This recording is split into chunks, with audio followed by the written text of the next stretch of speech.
팥빙수는 누가 만들었을까요? 새하얀 얼음을 산처럼 쌓고 달콤한 팥을 한 국자척 올립니다. 그 위에 쫀득한 떡, 고소한 미숫가루, 달콤한 연유까지 둘러주면 대한민국 여름의 대표 구원투수, 팥빙수가 등장합니다. 숟가락을 들기도 전에 입안에는 벌써 단맛이 돌고 머릿속은 시원해집니다. 그런데 이 익숙한 한 그릇을 도대체 누가 만들었느냐고 묻는 순간 팥빙수보다 역사가 더 복잡해집니다. 조선시대의 얼음 창고가 나오고 일본의 빙수 장수가 나오고 근대식 제빙 공장과 전후시대의 연유와 통조림 과일까지 등장합니다. 이쯤 되면 팥빙수 한 그릇이 아니라 동아시아 여름 디저트 정상회담입니다. 과연 팥빙수는 누가 처음 만들었을까요? 조선시대에도 팥빙수를 먹었을까요? 그리고 한국 빙수의 원조라고 부를 만한 한 사람이나 한 가게가 정말 존재할까요? 오늘은 정답부터 덜컥 꺼내놓지 않겠습니다. 팥빙수도 위에서부터 천천히 떠먹어야 맛있듯 역사도 차례대로 살펴봐야 제맛입니다. 팥빙수가 녹아내리기 전에 얼음과 팥이 언제부터 한 그릇에 앉게 되었는지 그 흔적부터 차근차근 따라가 보겠습니다. 먼저 냉장고가 없던 시대로 가보겠습니다. 냉동실 문을 열어놓았다고 어머니께 등짝을 맞을 일도 없던 시대입니다. 아니, 냉동실 자체가 없었습니다. 옛사람들에게 한여름의 얼음은 마음껏 퍼먹는 간식이 아니라 귀한 여름 사치품에 가까웠습니다. 겨울에 강과 연못에서 두꺼운 얼음을 잘라 땅속 깊은 창고에 저장해 두었다가 더운 계절이 오면 조금씩 꺼내 사용했습니다. 중국과 페르시아, 로마를 비롯한 여러 고대 문명에서도 눈이나 얼음의 꿀과 과일즙을 섞어 먹었다는 이야기와 기록이 전해집니다. 하지만 여기서 바로 팥빙수의 탄생이라고 외치면 곤란합니다.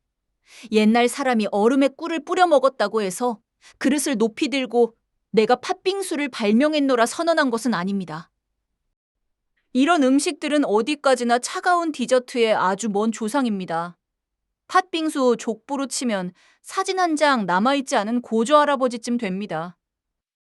너무 오래전이라 가족 관계 증명서를 떼어볼 수도 없습니다. 그렇다면 한반도에서는 어땠을까요? 한국의 얼음 저장 역사도 상당히 오래되었습니다. 삼국시대부터 얼음을 저장하고 관리했다는 기록이 있고 조선시대에는 동빙고와 서빙고 같은 국가시설에서 겨울에 채취한 얼음을 보관했습니다. 조선왕조실록에는 더운 시기에 왕이 신하들에게 얼음을 내려주거나 제사와 접대 등의 얼음을 사용한 기록이 남아 있습니다. 조선시대 사람들도 여름이면 더웠고 차가운 것을 좋아했습니다. 더우면 차가운 것을 찾는 마음은 예나 지금이나 똑같았습니다. 왕실과 관청은 얼음을 체계적으로 관리했고 일부 상류층은 여름에 얼음을 넣은 음료와 화채를 즐겼습니다. 오미자물에 과일을 띄우고 잘게 부순 얼음을 넣은 화채를 상상해 보십시오. 화면만 봐도 체감 온도가 내려가는 것 같습니다. 하지만 당시 얼음은 아무나 국자로 푹푹 퍼갈 수 있는 물건이 아니었습니다. 평범한 백성이 퇴근길에 빙고에 들러 팥 많이 넣어주시고요. 떡은 2배로요. 연유는 그릇이 미끄러울 만큼 부탁합니다. 이렇게 주문할 수 있었던 시대는 아니었습니다. 얼음은 귀했고 저장과 운반에는 많은 노동과 비용이 필요했습니다. 무엇보다 조선시대 기록에서 오늘날처럼 잘게 간 얼음 위에 달게 졸인 팥을 듬뿍 얹은 팥빙수가 대중적으로 판매되었다고 확인하기는 어렵습니다. 조선의 얼음과 화채 문화는 분명 중요한 뿌리입니다. 그러나 지금 우리가 먹는 팥빙수와 완전히 같은 음식이었다고 말하면 역사의 얼음 위에서 미끄러질 수 있습니다. 그렇다면 얼음과 팥은 대체 언제 한 그릇에서 만났을까요? 여기서 바다 건너 일본의 빙수 문화가 등장합니다. 일본에도 오래전부터 귀족들이 여름에 얼음을 깎아 달콤한 즙을 뿌려 먹은 기록이 있습니다. 그러나 얼음 디저트가 귀족의 별미에서 거리의 대중 음식이 되려면 먼저 두 가지 문제를 해결해야 했습니다. 얼음을 많이 만들고 운반하는 기술, 그리고 단단한 얼음을 사람 팔이 빠지기 전에 깎아줄 기계였습니다. 19세기 후반 일본에서는 천연 얼음의 유통이 늘어나고 빙수를 파는 가게가 등장했습니다. 이후 얼음을 깎는 기계가 보급되면서 빙수는 점차 대중적인 여름 음식으로 퍼졌습니다. 처음에는 얼음에 설탕물이나 과일향 시럽을 뿌린 단순한 형태가 많았습니다. 그런데 일본에는 이미 팥을 설탕과 함께 달게 졸여 먹는 문화가 있었습니다. 그리고 마침내 차가운 얼음과 달콤한 팥이 한 그릇에서 마주 봅니다. 얼음이 말합니다. 나는 차갑고 밋밋해. 팥이 대답합니다. 나는 달지만 조금 무거워. 그럼 우리 한번 같이 살아볼까?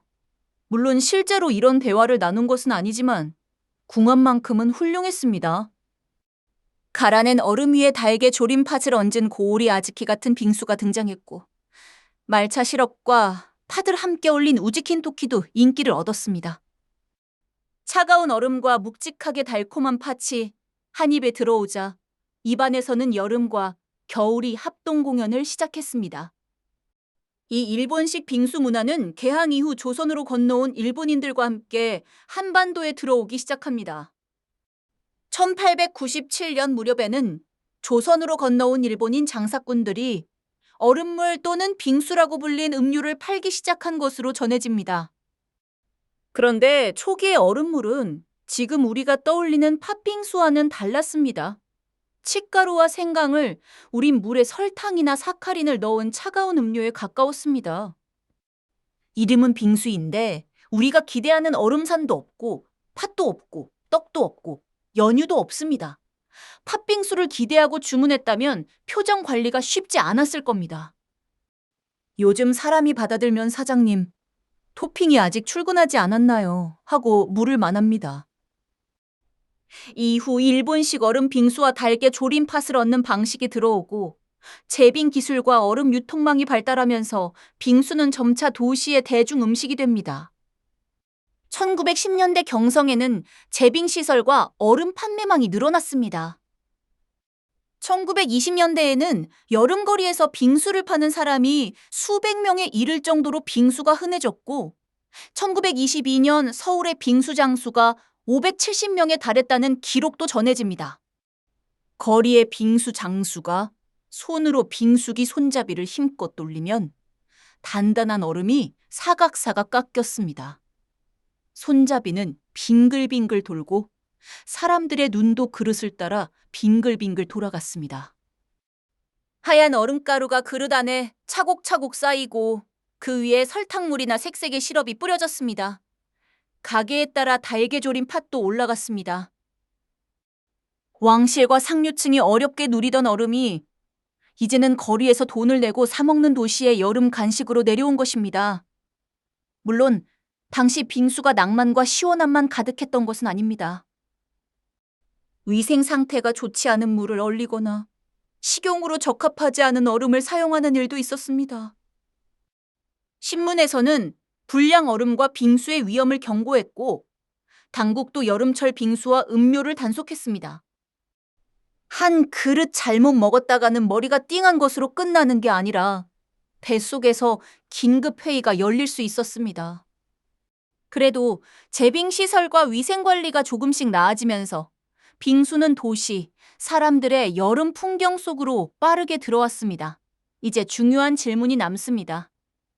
일본에서 들어온 얼음팥과 오늘날 한국의 팥빙수는 완전히 같은 음식일까요? 기본 출발점은 매우 비슷했습니다.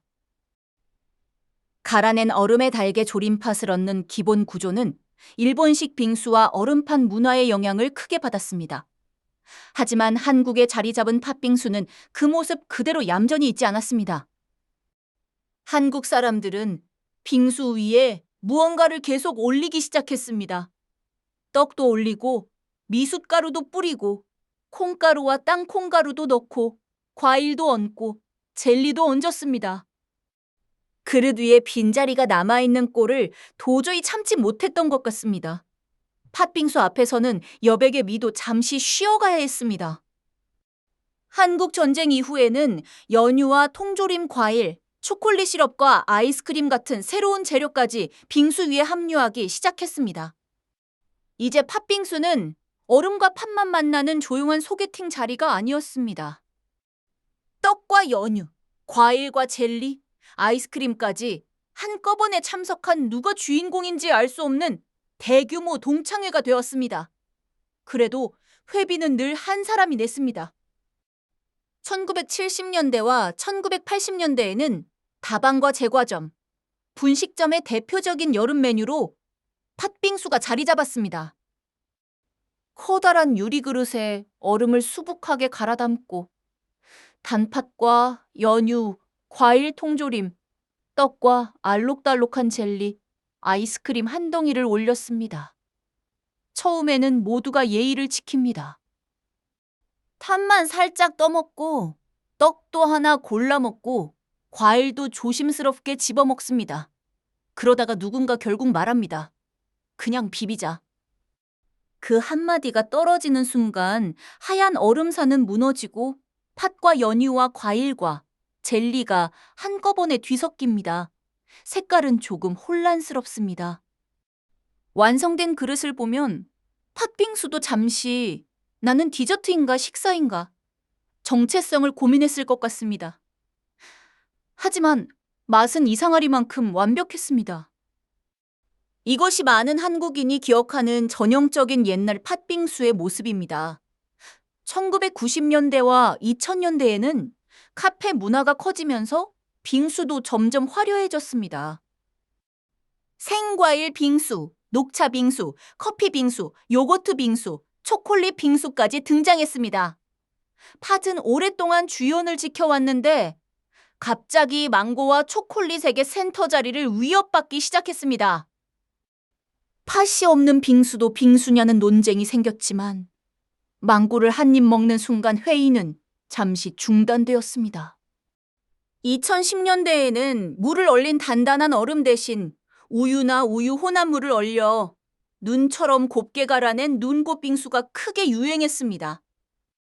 굵은 얼음 알갱이를 와작와작 씹던 시대에서 입안에 닿자마자 사르르 녹는 시대로 바뀐 것입니다.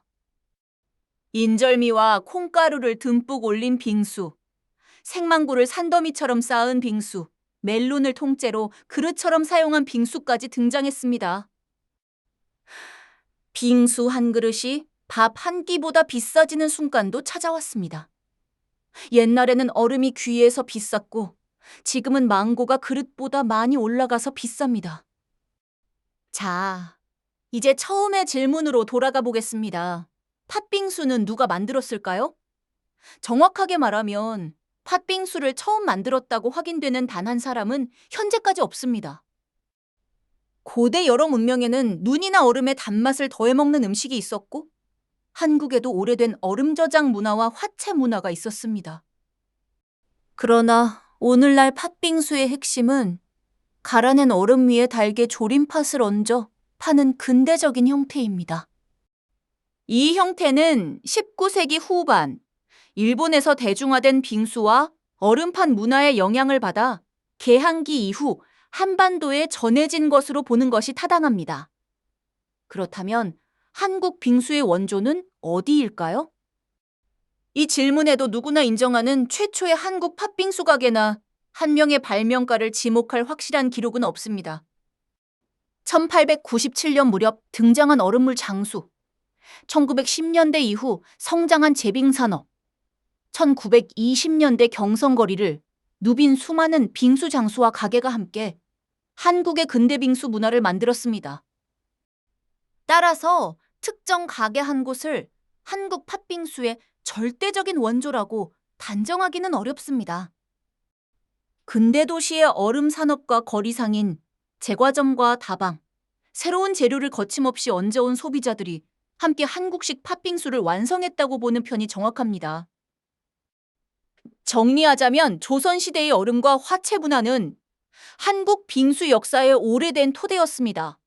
근대적인 얼음팥 방식은 일본식 빙수 문화의 영향을 받았습니다. 그리고 한반도에 들어온 뒤 떡과 미숫가루, 연유와 과일, 젤리와 아이스크림을 받아들이며 푸짐하고 화려한 한국식 팥빙수로 발전했습니다. 팥빙수는 어느 천재가 어느 날 완성품으로 뚝딱 발명한 음식이 아닙니다. 겨울강에서 얼음을 잘라낸 사람, 얼음을 보관한 사람, 빙수기를 만든 사람이 있었습니다. 팥을 달게 졸인 사람, 거리에서 얼음을 갈아판 사람, 그리고 빈자리를 못 참고 떡 한 조각을 더 얹은 사람도 있었습니다. 수많은 사람의 손과 입맛이 오랜 세월에 걸쳐 완성한 여름 음식입니다. 그리고 마지막으로 팥빙수를 먹을 때마다 벌어지는 영원한 논쟁이 하나 있습니다. 팥빙수는 섞어 먹어야 할까요? 아니면 위에서부터 차례대로 떠먹어야 할까요? 천천히 떠먹으면 팥과 떡과 과일의 맛을 하나씩 즐길 수 있습니다. 힘껏 비비면 한 숟가락 안에서 조선의 얼음과 근대의 단팥, 현대의 연유와 과일까지 한꺼번에 만납니다. 정답은 없습니다. 다만 토론을 너무 오래 하면 정답이고 원조고 전부 녹아 결국 달콤한 판물이 됩니다. 빙수 앞에서는 역사 토론도 속도가 중요합니다. 늦으면 결론보다 물이 먼저 나옵니다. 여러분은 옛날 팥빙수와 눈꽃빙수 중 어떤 빙수를 더 좋아하시나요? 그리고 팥빙수는 처음부터 비벼 먹는지 위에서부터 차례로 떠먹는지도 댓글로 알려주세요. 재미있게 보셨다면 구독과 좋아요 부탁드립니다. 감사합니다.